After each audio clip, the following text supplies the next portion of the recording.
decolonial, decolonial, ¿no? Y creo que reflexionar sobre él, sobre ventajas, inconvenientes, orígenes, pues nos va a ayudar a ver en qué nos puede ayudar a pensar Canarias, en qué nos puede ayudar a pensar un feminismo autocentrado, etc. Entonces, voy a intentar, incluso, si puedo tardar menos de los 45 minutos, si no lo consigo, pues Magda me va a avisar con lo de los 45 minutos, porque sentí cuando la preparaba como que abordo muchas cosas y que puede haber gente que esté interesada en que profundice en algo en particular o quiera aportar y ampliar eso que yo voy a decir. Entonces, como que la parte del turno de preguntas y del debate me parece bastante fundamental para lo que yo voy a hablar. O también porque estoy un poco infectada de academia y a lo mejor utilizo palabras o cosas que requerirían o les interesaría profundizar y entonces sería como la oportunidad. Pero para no alargarme en el tiempo, pues que se las apunten y luego me las digan al final por una cuestión de tiempo, ¿no? Para empezar a hablar de descolonial, lo primero que pensé que sería útil era reflexionar sobre lo colonial, ¿no? ¿Qué es lo colonial? Y luego ya hacer una genealogía hasta qué momento se empieza a hablar de esto, de la colonialidad, lo decolonial, etcétera, ¿no? Yo no puedo hacer aquí una macro reflexión sobre el colonialismo, además una cosa como muy amplia, muy polémica, etcétera.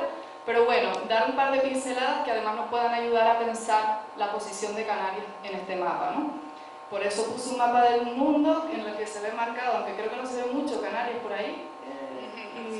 Una espiral, ¿no? Sí, como tal. Y también se ve marcadas las islas del Caribe, aunque eso no se ve mucho, que como dice Magda, pues es un espacio como que yo he investigado, del que me he servido, me he nutrido para pensar Canarias, que podría ser cualquier otro espacio, pero que es interesante para hablar del colonialismo en el que se centran las teorías postcoloniales y descoloniales. Me explico. El colonialismo es un fenómeno que existe desde épocas remotas, yo no me atrevería a decir desde cuando existe la práctica colonial, en el sentido de ejercer dominio sobre un territorio que tú previamente no ejercías dominio, administrar ese territorio, explotar ese territorio, etc., ¿no? Pero todas estas teorías normalmente empiezan a reflexionar sobre el colonialismo moderno, es decir, sobre el colonialismo en el momento que adquiere una dimensión que nunca había adquirido hasta entonces, en un sentido cuantitativo y cualitativo, es decir, la expansión de la práctica colonial llega a todas, o prácticamente todas las partes del planeta, ¿no? Y es ejercido por una serie de potencias en Europa, ¿no? Estas nuevas formas de dominio pues, están vinculadas al nacimiento pues, de unas nuevas prácticas económicas y sociales que se vinculan al capitalismo. Está también relacionado con una explotación de los cuerpos muy intensiva al servicio de esa expansión, que sería la esclavitud, sobre la que vamos a reflexionar ahora, y también está muy relacionado con un vocablo que es el imperialismo. Sobre lo primero, imperialismo, pues bueno, yo tampoco voy a ponerme semejanzas y diferencias porque es muy extenso y tampoco llegaríamos a ninguna conclusión acerca, porque los significados se solapan en varios sentidos, ¿no? Pero yo lo propongo, colonialismo, como un término, como entenderlo en el sentido de tendencia o vocación a la expansión, y entender el colonialismo como el proceso efectivo que se da cuando tú tienes una vocación imperial, cuando tú tienes esa tendencia, ¿no? Entonces el imperialismo también existe desde antes de la modernidad, pero en este momento adquiere una gran dimensión, y es un vocablo que yo creo que hay que nombrar porque ha sido especialmente significativo en la manera en que se ha teorizado el colonialismo, por ejemplo en el siglo XX en Latinoamérica, ¿no? El pensamiento, más que anticolonial, muchas veces antiimperial. Se habla del imperialismo de Estados Unidos, ¿no? En Latinoamérica. Entonces es un palabra que lo tenemos que tener ahí a mano, ¿no?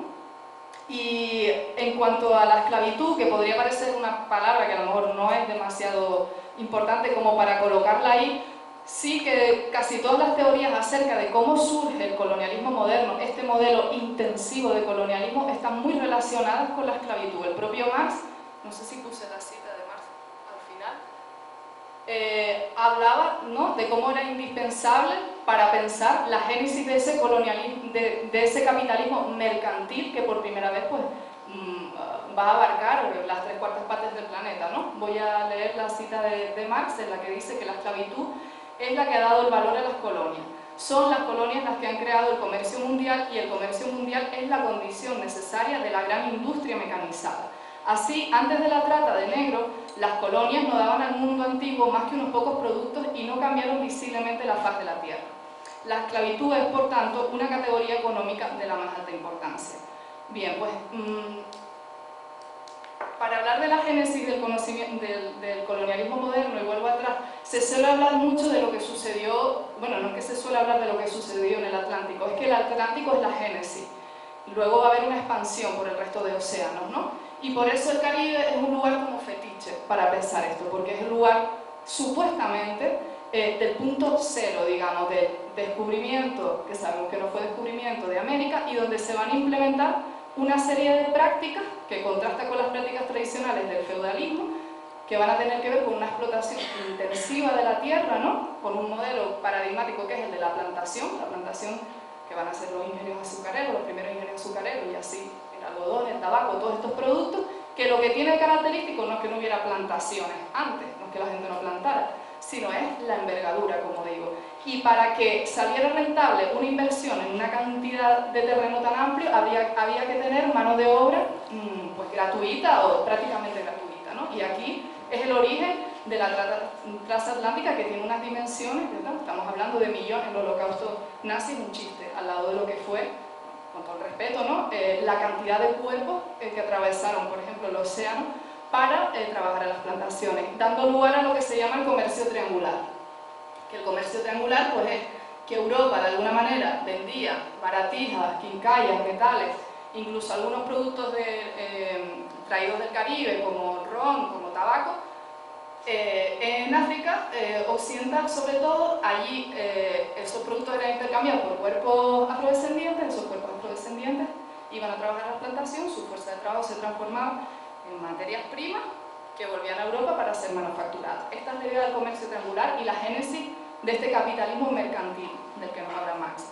Vale, son un montón de conceptos, pero bueno, es un poco, todos más o menos manejamos esta historia, la tenemos interiorizada, y a mí me parece importante. ¿Por qué? Porque para pensar Canarias, y no quiero como hablar mucho de Canarias en esta parte, sino intentar ser conceptual y que eso lo hagamos entre todas, es muy interesante pensar qué papel tiene Canarias en este punto cero, ¿no? Yo, por ejemplo, en mi trabajo de tesis doctoral, lo que hablo es que todo lo que la teoría decolonial ve en el Caribe ya está anticipado en Canarias. Estamos hablando de la plantación, estamos hablando de la trata, porque esas plantaciones funcionaron con mano de obra esclava. Cuando se abolió el trabajo forzado de los aborígenes, también se trajo mano de obra de África, que es un capítulo que no es muy conocido, morisca y subsahariana. Y bueno, funciona la economía en base a la exportación de grandes productos que no son para el autoconsumo. Y si pensamos, pues nos podemos dar cuenta que ese modelo de la plantación sigue funcionando quizá de otras maneras, con otros monocultivos, el vino, la cochinilla, hasta el día del plátano y hasta el día de hoy el hotel, ¿no? Que no se cultiva, pero de alguna manera es algo que no es, que el fruto, o sea, la explotación es extranjera y el fruto de ese trabajo también va para afuera, ¿no? Entonces, bueno, dejarlo ahí simplemente para enriquecer luego las discusiones.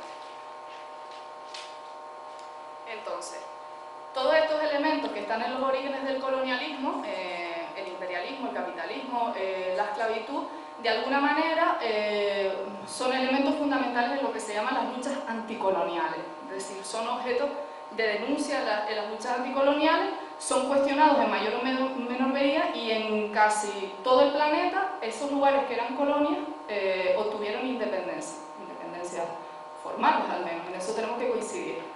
Canarias es un caso muy especial para pensar eso, porque vemos que tiene los ingredientes del colonialismo moderno, pero vemos que no es una nación independiente. Entonces ya ahí vamos a tener problemas para pensar Canarias en relación al colonialismo y los tabús de los que habla Mango. ¿Cómo proceder? Porque tiene una situación confusa que en otros territorios se presenta como clara para acceder. No habría ningún problema en pensarlo, pero ¿cómo pensar todos estos elementos en Canarias, que no es una nación independiente, ¿no? Y lo interesante es que a pesar de esas independencias, las luchas anticoloniales permanecieron o han continuado después de esto, porque las formas de control típicas del colonialismo pervivieron. Un ejemplo muy claro es el siglo XX en Latinoamérica, ¿no? Después de todos esos movimientos emancipatorios del siglo XIX, el siglo XX es el siglo del neocolonialismo, ¿no? del que Estados Unidos es como el mayor representante, ahí se ve muy claro. Entonces todos estos vocablos que parecían obsoletos, imperialismo, capitalismo y esclavitud, esclavitud depende, ahí podemos tener la discusión, ¿qué es esclavitud? ¿Dónde están los límites de la esclavitud? Pues siguen a lo mejor con otra cara, de un capitalismo mercantil más básico se pasa a otras formas más industriales, ahora tenemos un capitalismo financiero, pero al final la génesis, todos estos elementos de alguna manera perviven, ¿no?, en el mundo actual. En este sentido se han generado todo tipo de teorías para pensarlo. La lucha anticolonial es como el gran símbolo de intentar pensar estos elementos. Cómo existe una opresión económica de las viejas metrópolis o de las nuevas metrópolis, como puede ser Estados Unidos, ¿no?, las viejas metrópolis, las europeas o Estados Unidos, sobre los territorios después de las independencias, y cómo este control incluso trasciende la opresión económica y es también cultural, es una opresión cultural, ¿no? Entonces, una de las teorías que está vinculada al espacio académico, yo hasta ahora no he hablado de la academia, ahora voy a hablar de la universidad, son las teorías postcoloniales. Que las teorías postcoloniales no están, o al menos esa es mi percepción, no es un ámbito que haya trascendido mucho al activismo, al mundo del activismo, sino cosas que permanecen en la academia. No así está ocurriendo con la teoría descolonial. ¿Por qué lo cito? Porque la teoría descolonial en cierta manera es una reacción, porque la teoría descolonial nace en la academia, es una reacción a estas propuestas. Entonces me parece interesante simplemente nombrarlo para luego abordar la teoría descolonial. Y bueno, las teorías postcoloniales en realidad son unas teorías o propuestas que están muy vinculadas al mundo anglófono, o sea, al mundo de los descendientes de colonias del mundo anglófono. Es la gente que suele hacer teoría postcolonial. Dos personajes muy conocidos son Gayatri Spivak de India y Edward Said de Palestina. Es gente, ojo, que produce en Estados Unidos. Esto es interesante para la reflexión que vamos a hacer. Y Edward Said, por ejemplo, es muy famoso porque, para poner un ejemplo de cómo funciona la teoría postcolonial se centra en la dimensión cultural de la opresión colonial. No se va a interesar tanto por la opresión económica, sino por cómo eso afecta a cómo construimos identidades, a cómo construimos relatos sobre nuestros pueblos, etc. Y Edward Said habla, por ejemplo, del orientalismo, es un libro muy famoso que tiene él, y es una crítica muy ácida a cómo Occidente ha construido un imaginario ficticio, interesado sobre qué es Oriente, ¿no? Edward Said dice, Oriente no es nada, Oriente es lo que ustedes se han inventado, han exotizado, y ¿por qué se vincula con el colonialismo? Porque lo que Edward Said dice, esto no es un imaginario casual, anecdótico, exótico porque es divertido, es porque está al servicio de una empresa colonial.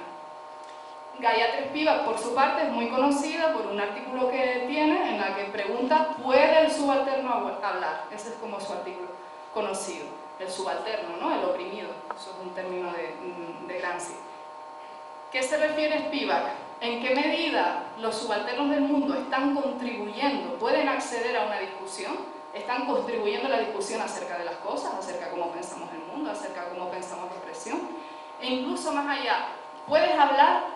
¿Hasta qué punto puedes hablar cuando tu mente ha sido colonizada, tu propia lengua, en muchos casos es la lengua del colonizador, y tus categorías mentales son resultado de eso? ¿Vale? Aquí ya se está abriendo la puerta a una visión del colonialismo muy profunda, que muchos discursos anticoloniales no llegaban a abarcar. Es decir, muchos discursos anticoloniales estaban muy preocupados de combatir una opresión muy directa, que era la del colono, la del día a día, la del látigo, la de la violación, pero no habían quizá profundizado en que las propias categorías que ellos estaban utilizando para pensar su opresión eran categorías creadas por los colonos.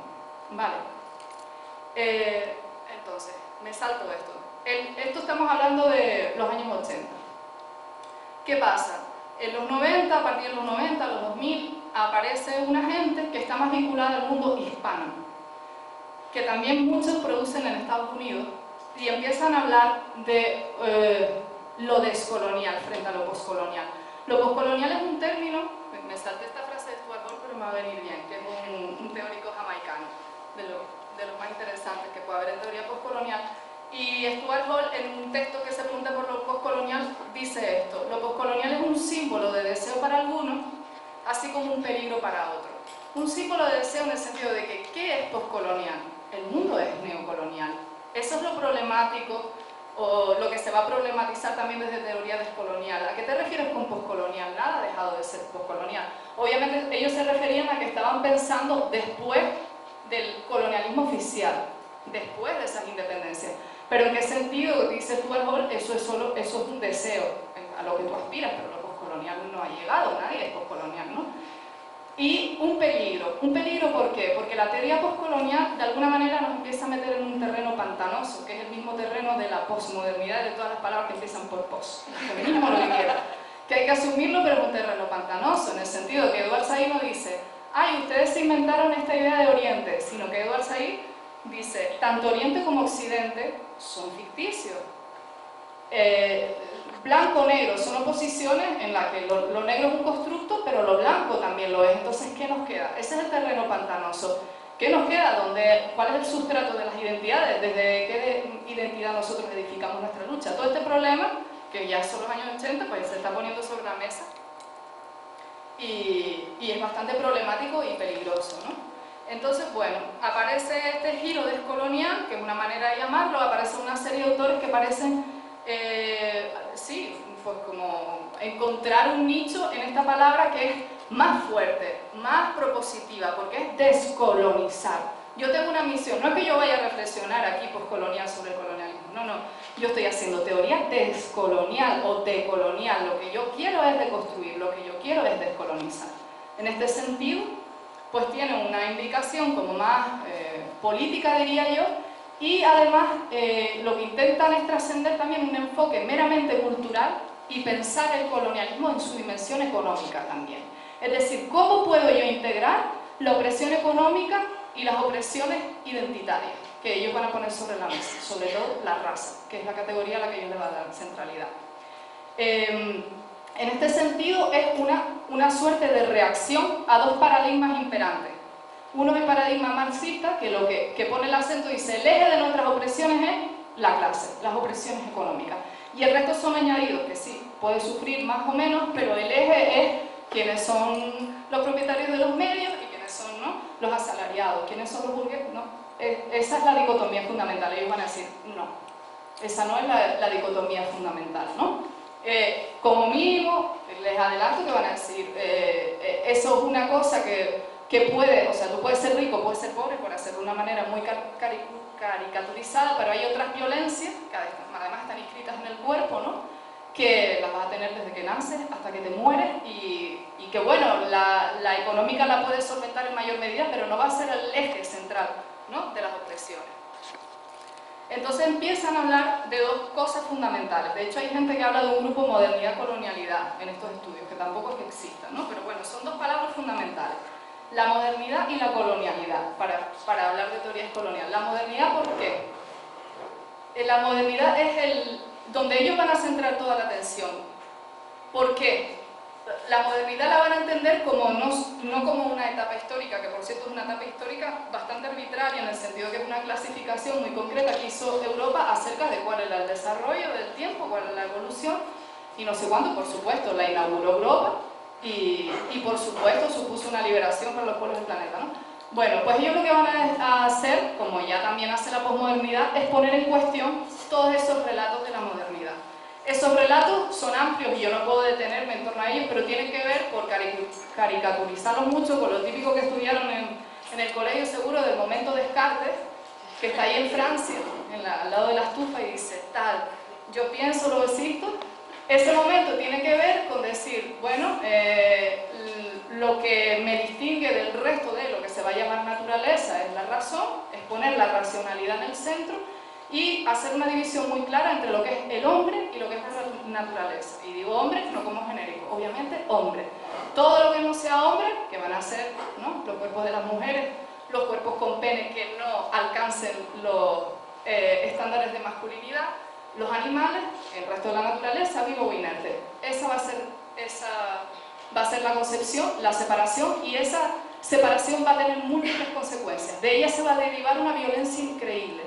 Y entonces la teoría descolonial está yendo más allá, está yendo profundo. No está cuestionando simplemente el dominio que unas naciones hicieron por afán económico de otras naciones. Está viendo que hay una semilla perversa en el núcleo de esta manera de pensar la realidad. Es como cualquier pensamiento que se pueda derivar de esto, sea el capitalismo, sea incluso otro modo de organización, va a ser un pensamiento violento o va a generar prácticas violentas, ¿no? Eso es lo que está diciendo. Por eso la teoría descolonial, digamos que cava más hondo, ¿no?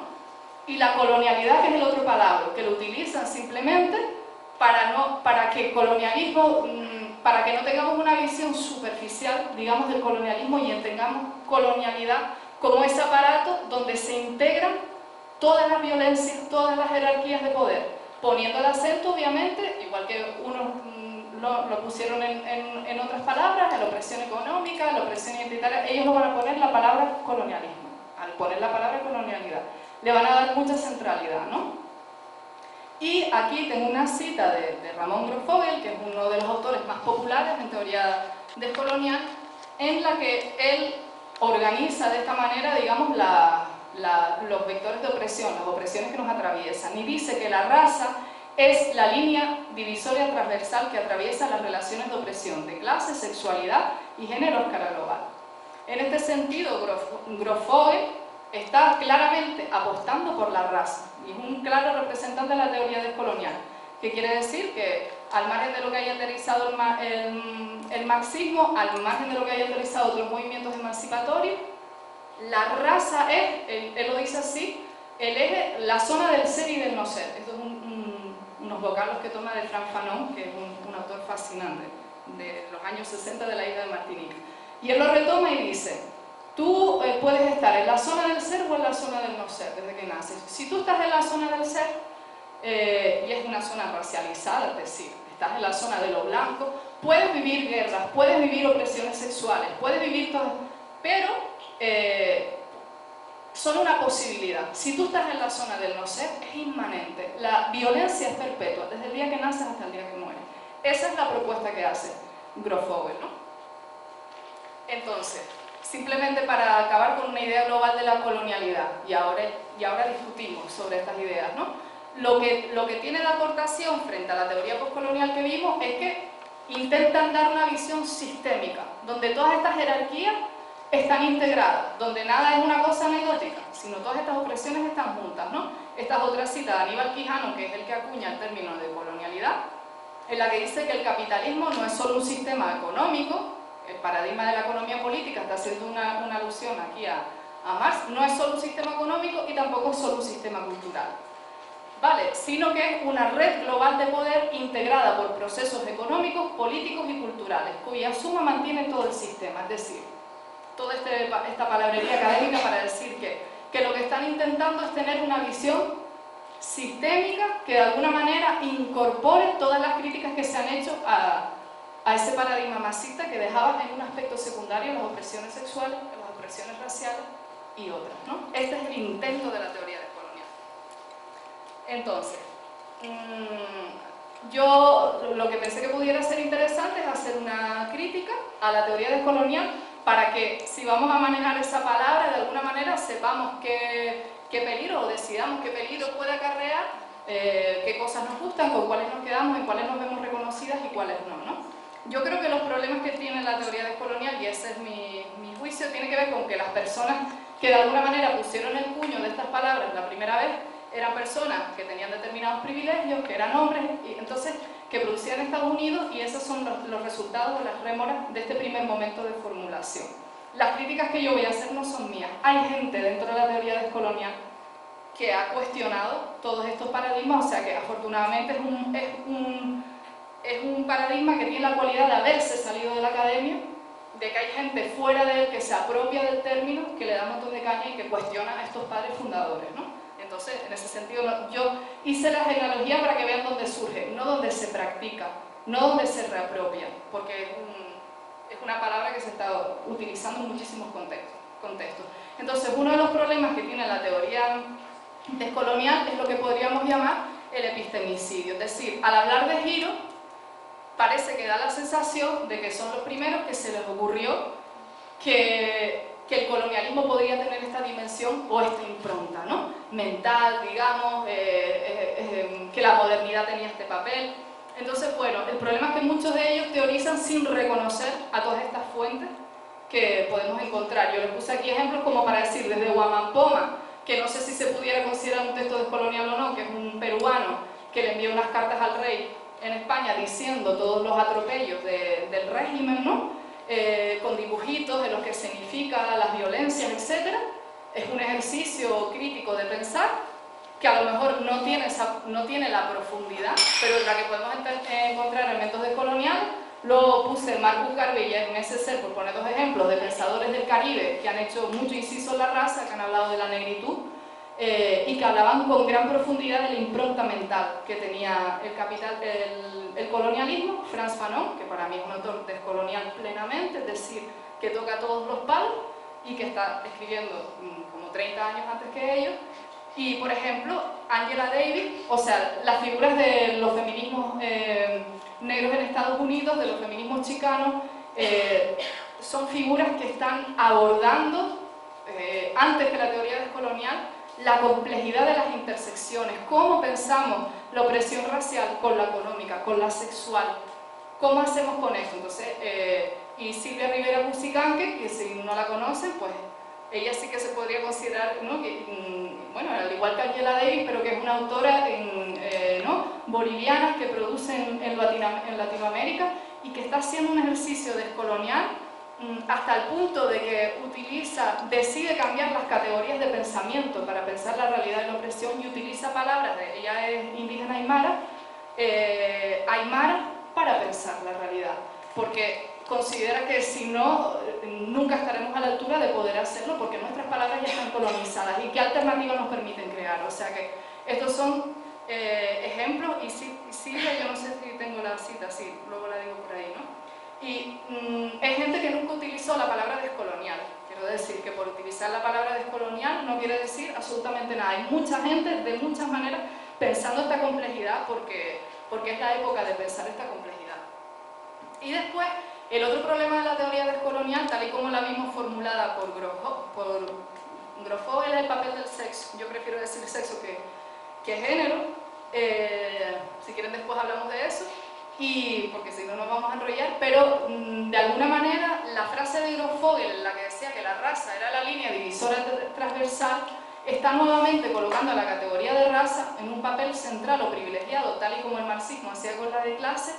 Y yo me pregunto, ¿y por qué la zona del no ser y el ser no es una zona feminizada en vez de racializada? ¿Por qué? No podríamos decir que todas las opresiones se pueden vivir mejor o peor, pero que si tú naces en la zona del no ser feminizada, esa va a ser permanente, esa violencia. Entonces, estos feminismos indígenas, comunitarios, chicanos, negros, son los que realmente, como digo yo, van a ceder el protagonismo de su supercategoría de opresión y van a colocarlas en el mismo plano, en un plano de complejidad. Ahora hay un término que se oye mucho que es interseccionalidad, ¿no? Cómo se relacionan unas opresiones con otras. Y eso lo van a hacer ellas, eso no lo van a hacer estos hombres, ¿no? Son las que van a decir, no, realmente no podemos tener una teoría que diga el eje central de las opresiones es este, porque no hay eje central, es cambiante, depende de la situación, depende de mi posicionalidad.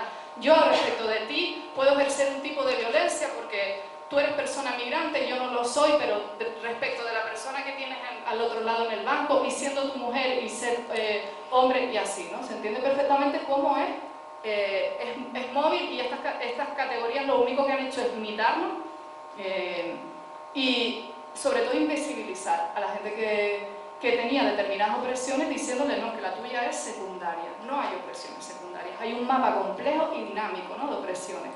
Y otra cosa que es muy interesante y una crítica que se hace desde dentro de la teoría descolonial es la crítica de una autora que es María Lugones, en la que habla de cómo la propia categoría de género es una categoría colonial que nos impide pensar, incluso como feministas, adecuadamente o descolonizadamente la realidad. ¿Qué quiere decir ella? Que nosotras hemos heredado el género como una categoría para analizar el mundo, las sociedades en el mundo. Sin embargo, el género ya tiene un contenido previo que habla de una determinada organización de la realidad, que es que hay dos tipos de cuerpos, hombres y mujeres, y que los hombres tienen superioridad sobre las mujeres. Que no sirve, que falla a la hora de abordar la diversidad de sociedades del planeta que tienen diferentes organizaciones de los cuerpos, que no necesariamente son binarias o que no se establecen, ¿no? Hay autoras que hablan de que hay sociedades duales, que no es lo mismo que binarias, donde no se establece el mismo tipo de violencia y de control,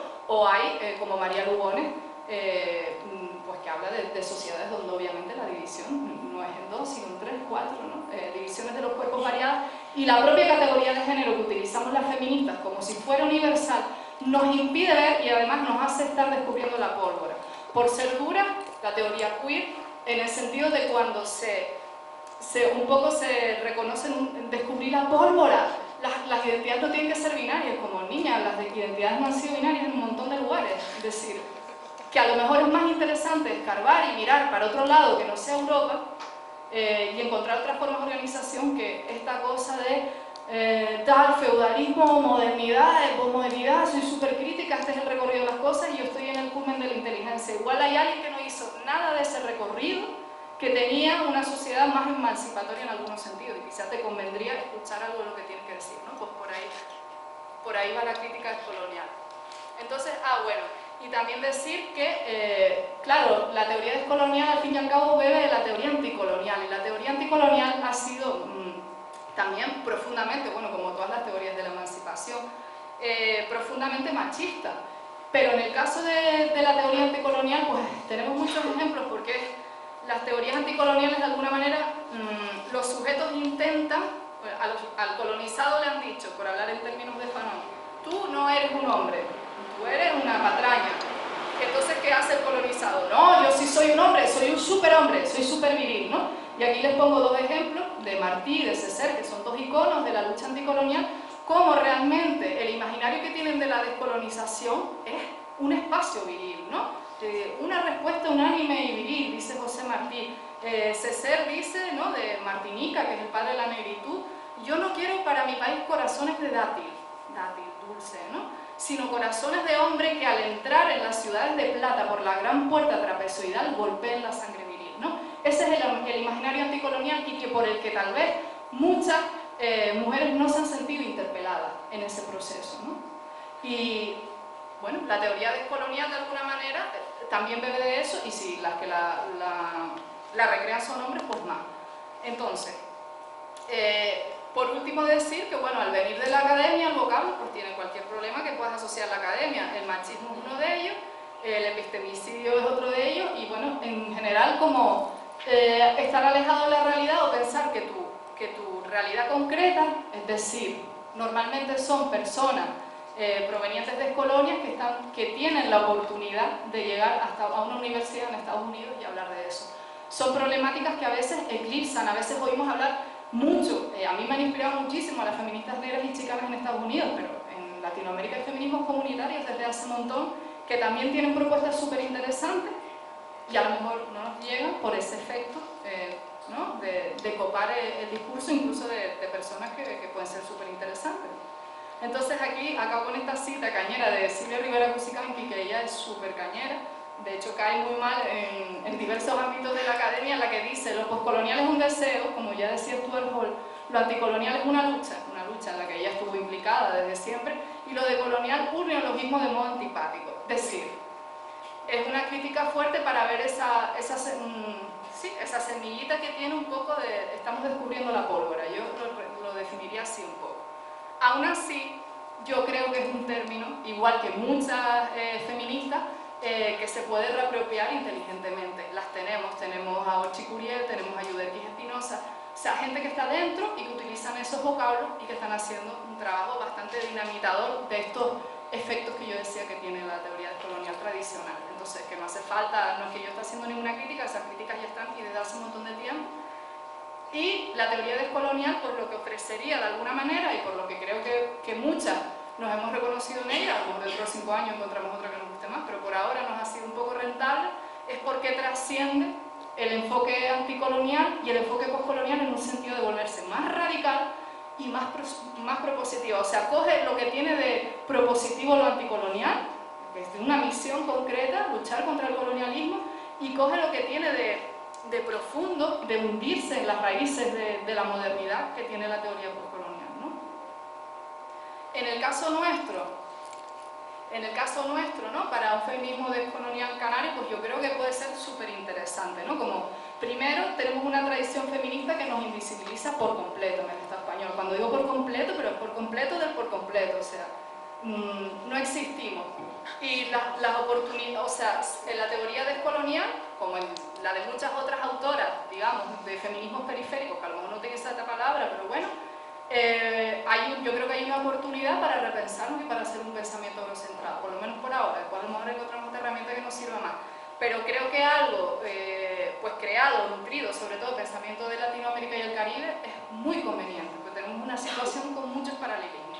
Y después venimos de una tradición anticolonial que también nos ha invisibilizado completamente, es decir, las compañeras que vienen de la lucha anticolonial, del nacionalismo, del independentismo también, pues se habrán topado con esa tradición de grandes hombres y próceres, ¿no?, del nacionalismo, donde esto parecía una cuestión secundaria. Y no es una cuestión secundaria, no es ni siquiera un añadido de es importante, las mujeres están oprimidas, no se trata de eso. Se trata de que la colonialidad en sí, en su núcleo más profundo, que era lo que estamos hablando de esta división entre el hombre y la naturaleza, la división sexual está en el núcleo más profundo. No es que sea una violencia anecdótica, es que si queremos tener un pensamiento descolonizado, no hay otra, tiene que ser feminista. Un pensamiento descolonial tiene que ser feminista. Y un feminismo que valga la pena, al menos en mi opinión, tiene que ser descolonial, en el sentido literal del término, porque, bueno, no sé si alguien a estas alturas pretende reconocerse en un feminismo que no, en lo que ha sido el feminismo tradicional, que ha sido un feminismo pues, claramente violento, ¿no?, con una gran diversidad de cuerpos con el planeta. Y como Canarias, pues yo creo que no cabe duda de que nos tenemos que situar del otro bando.